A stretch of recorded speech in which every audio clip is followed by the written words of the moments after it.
Muchos saludos a todos ustedes, amigos y amigas que nos sintonizan, que nos ven, que nos van a acompañar durante estos 25 minutos de programa que estamos realizando aquí desde Rurrenabaque, desde San Buenaventura y en Reyes, tanto en el departamento de Beni como también en el departamento de La Paz, aquí en Bolivia, donde se realiza el 11º Foro Social Panamazónico. El equipo de ALER, de la Asociación Latinoamericana de Educación y Comunicación Popular, nuestros compañeros Julio Rodríguez, que es de IRFA Santa Cruz en Bolivia, Brian Arazmendi, que es del Grupo Comunicarte de Colombia, nuestro compañero Jorge Luis Arteaga de la CORAPE Ecuador, de La Voz de la Selva, nuestro compañero Cristian Pérez, Jessica Santos Oliveira de Brasil, que también hace parte de la Red Panamazónica de Comunicación de ALER, junto con Fernando López y quien les habla Hugo Ramírez. Les damos la más cordial bienvenida a el penúltimo programa especial sobre el FOSPA que realizamos desde estas tierras bolivianas, desde la selva boliviana. Es realmente un gusto y un placer estar compartiendo con ustedes toda esta información, sobre todo en este último día especial, porque hoy cierra el FOSPA. Cierra estos 4 días de trabajo que hemos tenido, 4 días intensos pero fructíferos de trabajo, de debate, de análisis, pero también de propuesta. Saludos, Fernando, ¿cómo estás?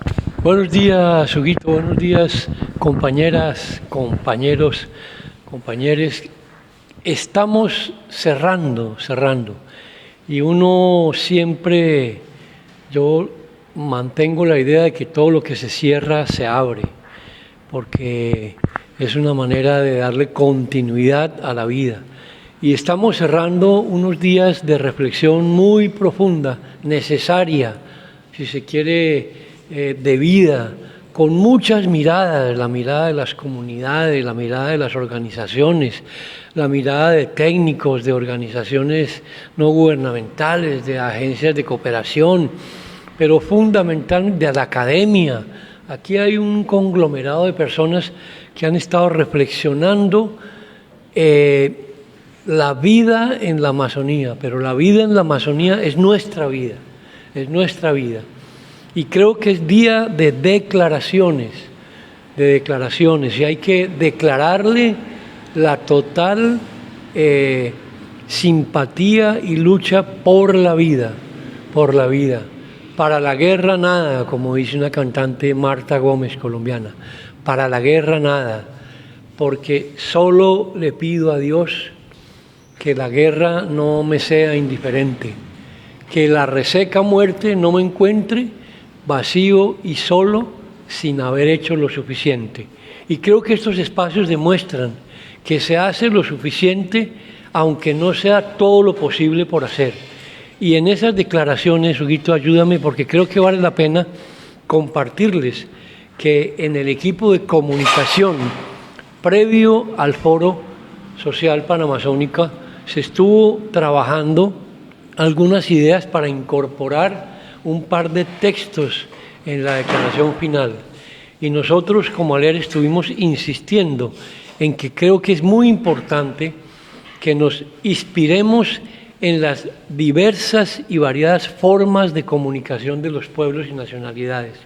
Que esa sea, en este caso, nuestra inspiración, en donde se tejen relaciones entre personas mayores, entre personas adultas, entre la juventud, entre los adolescentes, entre las niñas, los niños, porque es una mirada integral, y no solamente de las comunidades, sino de la especie, y que desde ahí establecemos una relación con la naturaleza, y desde ahí es que llamamos a que se fortalezcan, se reconozcan y se respeten las expresiones comunicativas que afirman el pleno derecho de las comunidades y los seres humanos a expresarnos, porque sin comunicación no hay justicia ambiental y justicia social. Esa fue la primera idea de uno de los párrafos, Huguito.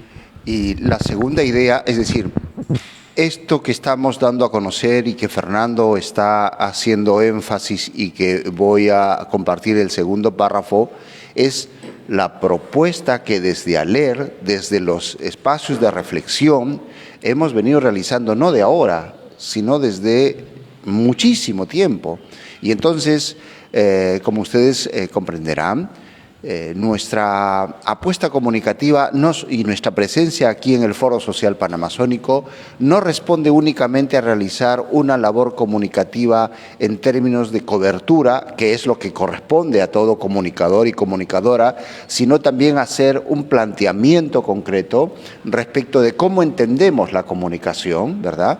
Y por eso es que lo planteamos y esperamos que estos párrafos que estamos dando a conocer a todos ustedes, amigos y amigas, sean parte de la declaración final que ha de leerse hoy en el acto de clausura, en la gran declaración final. Y entonces también decimos que nosotros, Fernando, amigos y amigas, entendemos que la comunicación es también una acción política para la protección de la Amazonía. Es una comunicación con fuerza movilizadora y transformadora. Es la comunicación la que permite el intercambio de experiencias y saberes que a través del diálogo construye colectivamente cultura y proyectos de vida. Al expresar cultura, se comparte desde la cosmovisión mítica y espiritual con otras comunidades y con otras formas de vida. La subsistencia de culturas, conocimientos y lenguas indígenas amazónicas ha sido posible gracias a la comunicación desde los ancestros hasta las generaciones actuales.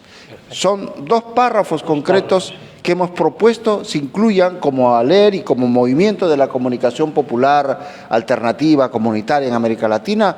Es lo que hemos propuesto para que se pueda incorporar en la declaración final, acompañado en el debate, desde luego, de otro conjunto de comunicadores y comunicadoras amazónicas, organizaciones que también están ligados al tema de la comunicación. Sí, y yo quisiera destacar, querido Hugo, queridos compañeros, que estamos aquí, los que estamos haciendo la cobertura, pero también todas las socias de ALER, que trabajan en sus radios, que trabajan en las redes de producción, que esta actividad que hemos hecho no es una rueda suelta, no es una rueda suelta.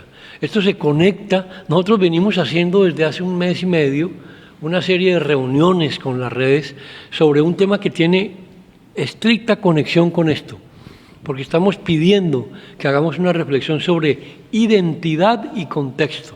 ¿De qué identidad hablamos? De la identidad de las socias y de la identidad que articula el sentido del proyecto político comunicativo de ALER. Por eso hablamos de una comunicación que es política, que quiere incidir en las decisiones políticas de nuestros territorios, que no son decisiones que se dan solamente en los gobiernos, se dan en las organizaciones, en el funcionamiento de las radios, hasta en la vida cotidiana tenemos escenarios para tomar decisiones políticas. Y en ese sentido, esto, como les digo, no es una rueda suelta.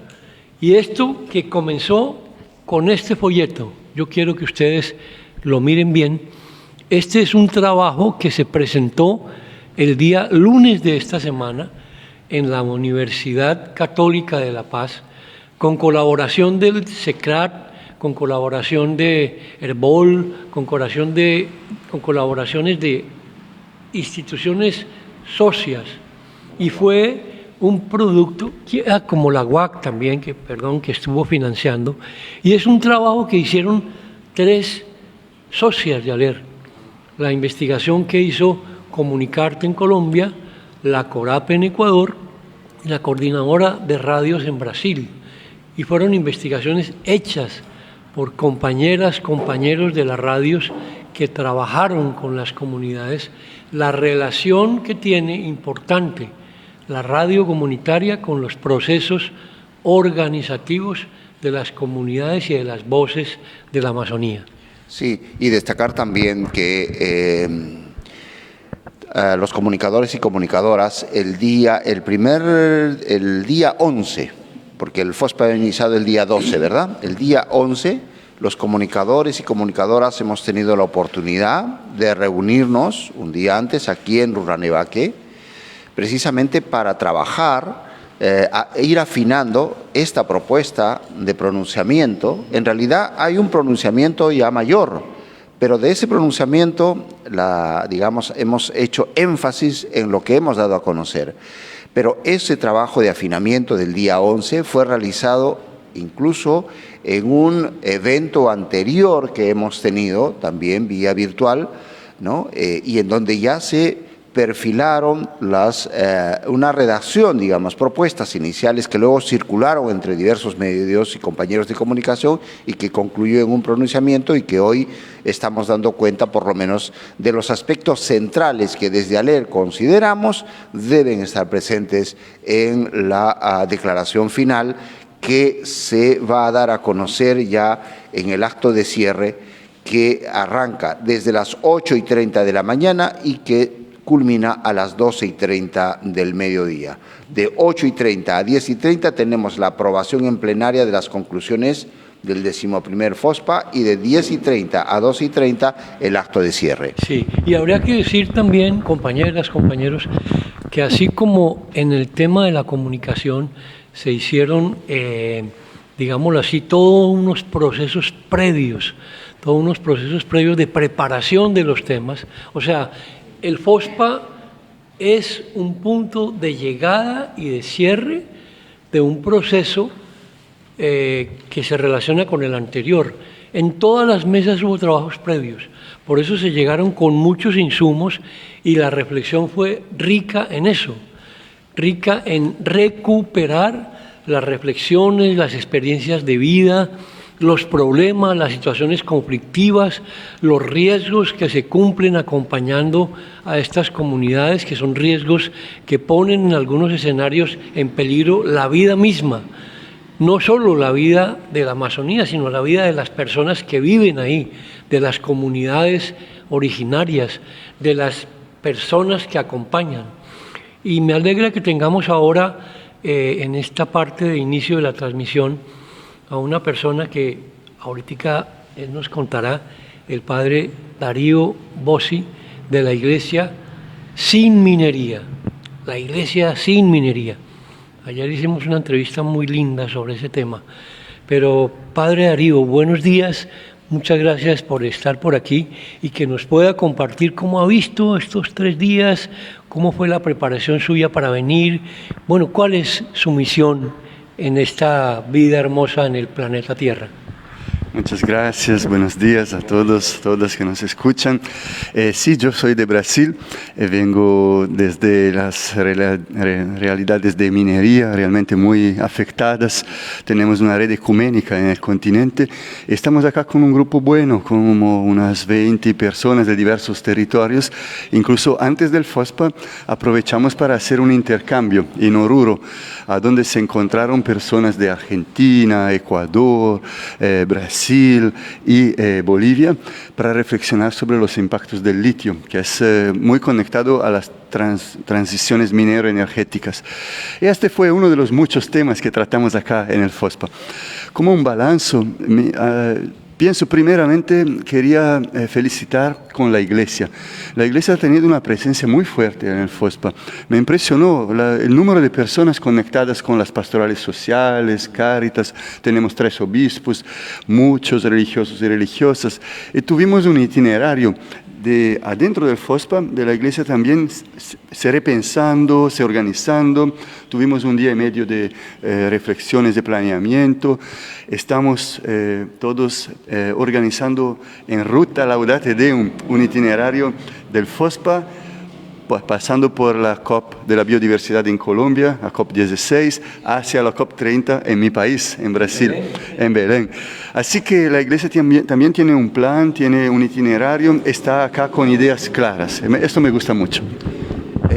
Padre Darío, ¿qué tal? Un gustazo nuevamente encontrarnos. Entiendo que dentro de lo que ha sido su participación en los 4 ejes que ha habido, ha estado más ligado a extractivismos y alternativas, ¿verdad? Sí será bueno en esa lógica de hacer ya un balance de todo lo que ha sido, sobre todo este eje, ¿Cuáles han sido los aspectos que fundamentalmente se han resaltado en los debates en estos días de trabajo en el FOSPA, por un lado, y por dónde van a apuntar las conclusiones? Sí.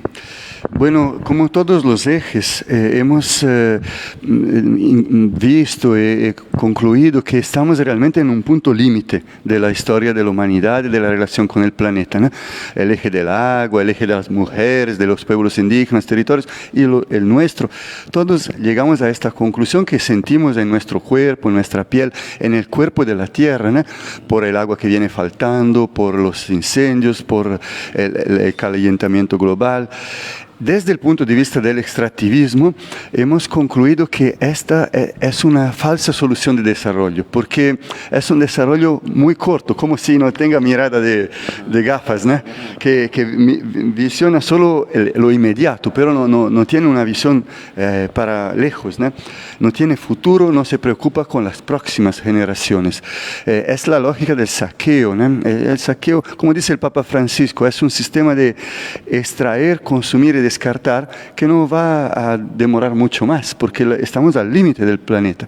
Entonces esta fue la primera gran reflexión, no dejarse como que seducir por las promesas o por la ilusión que sea por allá, ¿no? Esta es una primera cosa importante porque a veces incluso nuestra iglesia o nuestros pueblos tienen esta ilusión. Ahora llegó la minera, llegó la petrolera, va a solucionar nuestros problemas.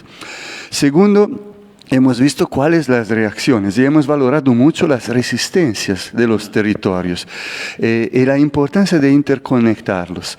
Esta dimensión de intercambios que hicimos abrió mucho cabezas y corazones de las personas. Por ejemplo, llevar personas que tienen sus territorios amenazados por grandes proyectos a conversar con personas a donde los grandes proyectos ya están, ayuda mucho a entender y también a prevenir daños, ¿no?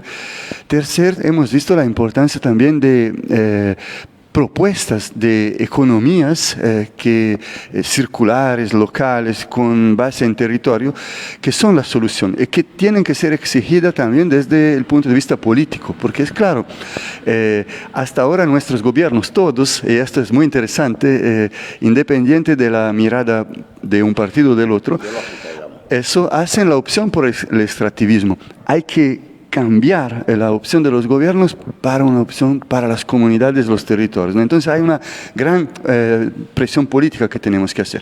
Y finalmente hemos visto algunos puntos clave que necesitamos en esta ruta, como les decía antes, hacia la COP30, seguir asumiendo. Por ejemplo, la Amazonía libre de petróleo y gas. Esto es esencial. Acompañamos mucho la lucha de Yasuní, la lucha de los mecheros en Ecuador y de otros pueblos, incluso en mi pueblo brasileño. También una moratoria progresiva de la minería. El problema del oro se habló mucho en por la contaminación de mercurio. Entonces la importancia de ayudar al pueblo a transiciones para no necesitar depender de este comercio de oro, que incluso el oro, si lo pensamos, es un minerio muy poco útil desde el punto de vista práctico de la producción. Sirve más para el capital financiero. Entonces estamos sacando el oro de huecos de la tierra para colocarlos en los huecos de los bancos. Es una locura que está matando incluso nuestros ríos y nuestra gente. Entonces, ¿cómo reaccionar también al extractivismo de oro y convertir en producciones diferentes? Tenemos varias ideas, proyectos, incluso incidencias internacionales. Esta es otra dimensión importante. Al FOSPA hay mucha gente de afuera, se pueden crear alianzas. Entonces fue un eje productivo, claro, a donde la Iglesia también tiene posiciones. Padre Darío, yo quería un poco tocar un tema que me parece fundamental, y fundamental por lo que significa la Iglesia para la espiritualidad de nosotros los seres humanos, y lo que significa también el diálogo intercultural entre las espiritualidades. ¿Cómo ve usted un poco como la decisión de la Iglesia de asumir con mucha fuerza lo que está planteando en estos últimos 10, 15 años el Papa Francisco, de tener una iglesia que salga a un encuentro? Yo entiendo que la iglesia pues es una unidad diversa, es una unidad diversa. Y así es, la vida es una unidad diversa. ¿Cómo ve usted ese empuje de la Iglesia con la red panamazónica, no solamente con la red panamazónica, con el trabajo social que se hace, con la pastoral, con el acompañamiento de las poblaciones migrantes, que el Papa ha sido muy explícito en las líneas de acogerla, de acompañarla, de promoverla, de protegerla, de integrarla en los sitios donde los migrantes llegan? Y estamos abocados con esto del clima y del cuidado a las migraciones climáticas. ¿Cómo ve un poco usted eso, padre? No, existe una muy buena pregunta.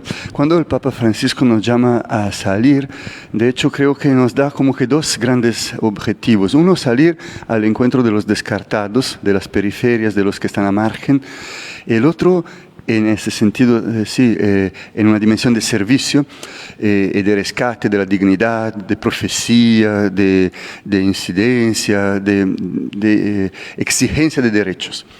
El otro, pero salir al encuentro del diverso, de la diversidad, en una dimensión de intercambio, de enriquecimiento recíproco, de humildad, de vaciamiento también, podríamos decir, de convicción que no tenemos la única y la total verdad, que necesitamos escuchar también la presencia de Dios en otras experiencias, en otros pueblos, en otras culturas y también en otras religiones, formas de expresar la espiritualidad.